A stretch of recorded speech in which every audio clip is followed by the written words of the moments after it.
Welcome to the College Investor Audio Show, where we talk about the biggest issues impacting millennial money, from student loan debt to side hustles to building wealth. We will show you how to get out of debt so that you can build real wealth for the future.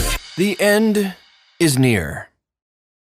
Oh, I should say the end of the double-consolidation loophole is near. That is our topic today for the College Investor Audio Show. Sorry, that was a little dramatic to start, but let's dive right in, shall we? All right, so federal Parent Plus loans are not directly eligible for income-driven repayment plans. You may have known that. However, there are two loopholes involving consolidation of Parent Plus loans that can make them eligible for income-contingent repayment or all income-driven repayment plans. The second one, which is known as the Double-Consolidation Loophole, will be ending on July 1st, 2025. Let's talk about the eligibility for income-contingent repayment. All right, so if a Parent Plus loan is included in a federal direct consolidation loan and the borrower entered repayment on or after July 1st, 2006. Are you following me? The consolidation loan is eligible for the income contingent repayment ICR plan. The Parent Plus loan is not directly eligible for any income-driven repayment plan. These regulations follow the statutory language in the Higher Education Act of 1965, which specifies that the income contingent repayment ICR plan is not available to the borrower of a federal direct plus loan made on behalf of a dependent student, and the income-based repayment IBR plan is not available to the borrower of a federal direct plus loan made on behalf of a dependent student or a federal direct consolidation loan if the proceeds of such loan were used to discharge the liability on such Federal Direct Plus loan or a FFEL Plus loan made on behalf of a dependent student. So, all income-driven repayment plans are based on the statutory authority of ICR or IBR. So here's how that double consolidation thing works.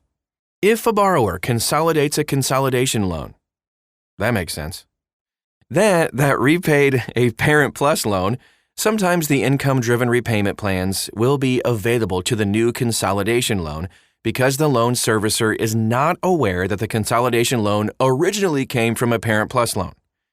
Just makes it a little harder to follow that paper trail.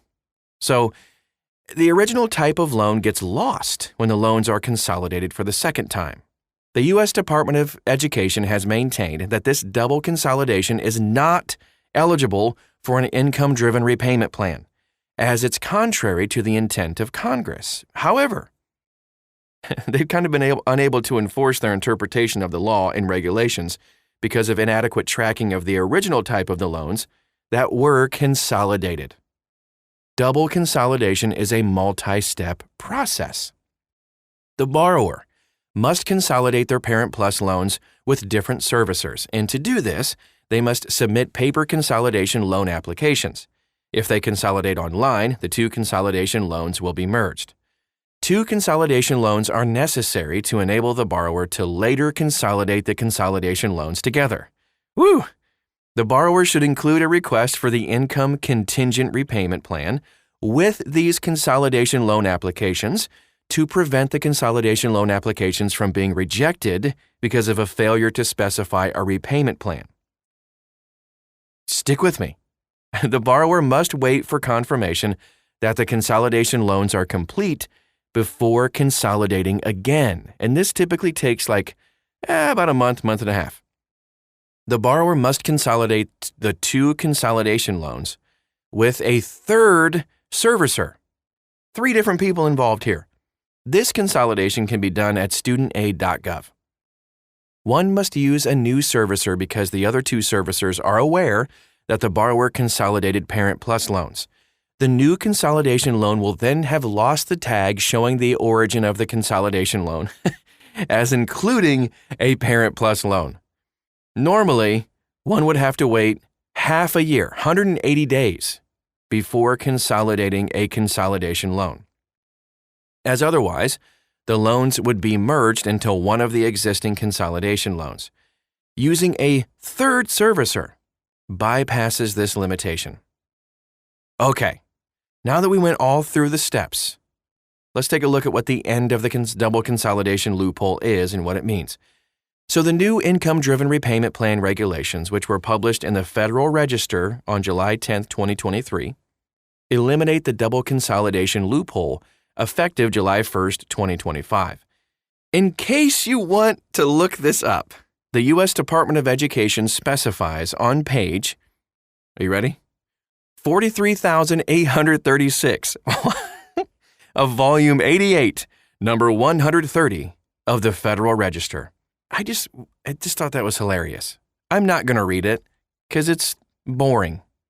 But anywho, let's take a look at some practical tips. Now that we've gone through all of that craziness, there is sufficient time for current Parent Plus loan borrowers who are in repayment to still take advantage of the double consolidation loophole before it is eliminated. Just follow the steps that we outlined earlier. As of March 31st, 2023, as many as a total of $111.7 billion in Parent Plus loans to 3.7 million borrowers may potentially be able to use the double consolidation loophole. You might fall into that category. If a borrower of a Parent Plus loan uses the double consolidation loophole to switch into the repay plan, they will automatically be switched into the save plan when it becomes available.